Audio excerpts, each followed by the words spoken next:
السلام عليكم. هنعمل النهاردة كريب المحلات بطريقة تحفة جدا وسهلة جدا جدا. هنعرف ازاي نجيب اللون اللي انتوا شايفينه التحفة جدا ده. بس ما تنسوش تعملوا اشتراك في القناة وتعملوا لايك علشان ده بيفرق جدا مع القناة. هنعرف كمان سر الصوص اللي بيكون موجود جوه الكريبايه كده في المحلات، وكلنا بنحبه جدا وبنموت فيه. سهل جدا جدا وبطريقه بسيطه جدا. بس تابعونا كده الفيديو لحد الاخر وان شاء الله هتعرفوا كل حاجه بالتفصيل. يلا معانا نبدا كده. معانا في الخلاط 3 كوبايات من الكوبايه المعياريه من الدقيق. لو مش موجود عندك الكوبايه المعياريه فهي الكميه كلها حوالي نص كيلو تقريبا، يعني نص كيلو دقيق. تمام كده. هنحط كل ده في الخلاط. تمام. ومعانا كمان 3 معالق كبيرة من النشا. 3 معالق كبيرة من النشا كله مع بعضه كده في الخلاط. ومعلقتين كبيرة من السكر، سكر حبيبات عادي خالص، مش شرط يكون سكر بودرة.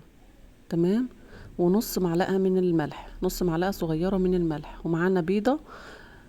تمام. وهنحط كمان كده كوبايتين بنفس الكوبايه اللي احنا معايرين بيها بقى، هنحط كوبايتين من اللبن. هنحتاج كمان كوبايه ميه بس مش هنحطها دلوقتي، هنحطها واحنا شغالين. تمام. طيب هنحط كمان معلقتين كده من الزيت، معلقتين كبار من الزيت. تمام كده. وكمان معانا معلقه صغيره من الخل. كل ده كده هنضربه مع بعضه في الخلاط كويس جدا. تمام. هنضربه كده مع بعضه في الخلاط. وزي ما قلت لكم كده في النص هنحط كوبايه ميه كمان، علشان عايزين السائل بتاعنا يكون الخليط العجينه بتاعتنا تكون سايله جدا. كمان كوبايه ميه. عايزين العجينه تكون سايله جدا، يعني مش زي عجينه شفتوا عجينه الكيك، لا يعني سايله اكتر كمان.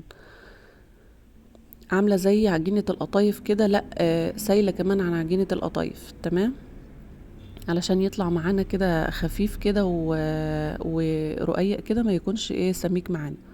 في النص كده واحنا بنضرب العجين في الخلاط هنسلك كده بالسباتولا، لان بيكون في دقيق في الجوانب وفي دقيق راكن تحت كده، فهنسلكه كده علشان ما يبقاش فيه اي تكتلات في العجينة. تمام كده. هنضربه كويس جدا كده زي ما انتوا شايفين.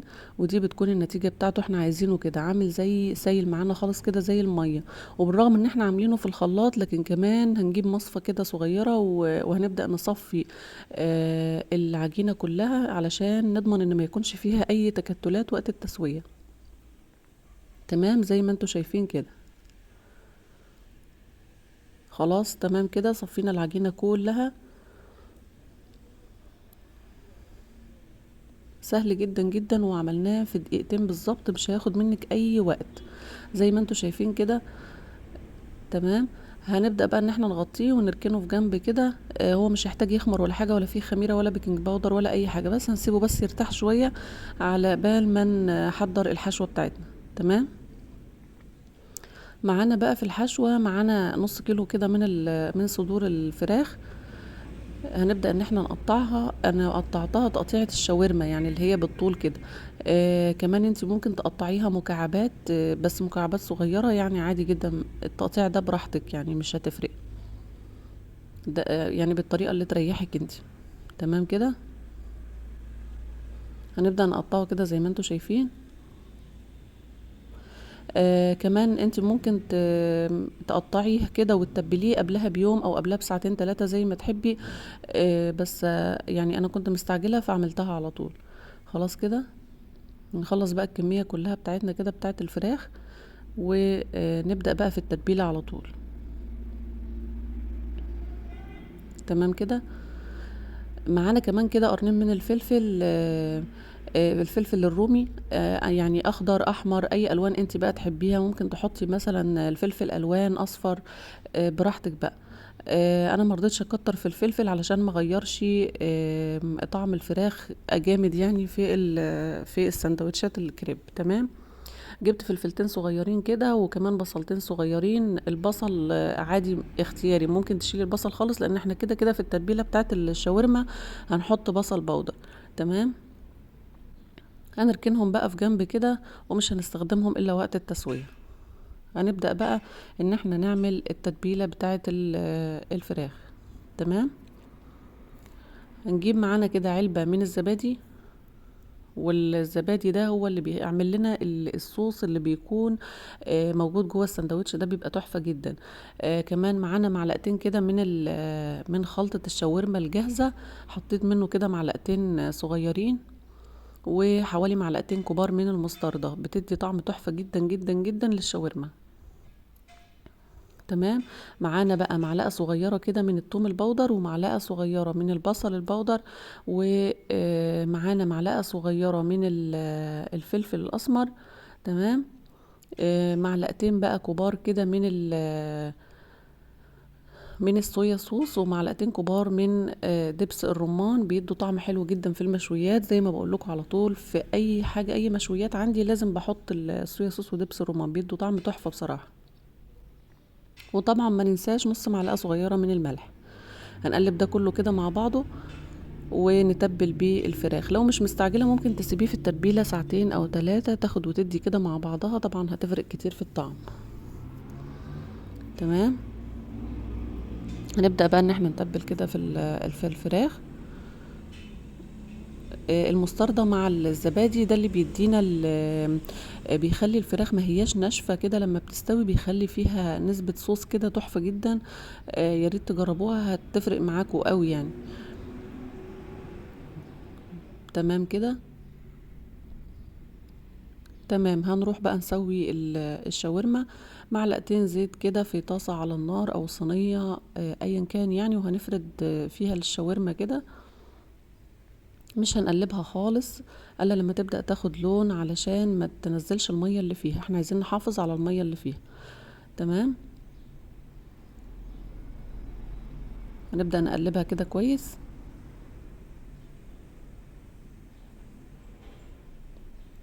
اول ما غيرت اللون بدأنا نحط البصل والفلفل اللي كنا مقطعينه. تمام كده. هنوطي بقى عليها ونسيبها تستوي مع نفسها في طاسة بقى على النار، وهنبدأ ان احنا نسوي الكريب بتاعنا. معلقتين زيت كده، وبننزل بكمية الكريب المظبوطة اللي هي تملى الطاسة بتاعتنا على حسب الحجم اللي احنا عايزينه. تمام. وبنفردها بالشكل اللي انتوا شفتوه ده. اول ما بتبدأ تغير لون كده من فوق، بنبدأ ان احنا نسلكها من الجوانب كده زي ما انتوا شايفين. وطبعا يا ريت الطاسة تكون غير لاصقة علشان ما تلزقش فيها. شايفين اللون اللي خدته من تحت؟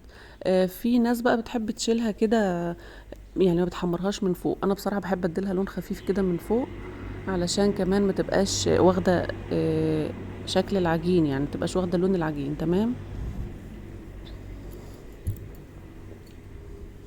زي ما انتوا شايفين كده، بيكون اللون زي ما انتوا شايفين بالظبط كده.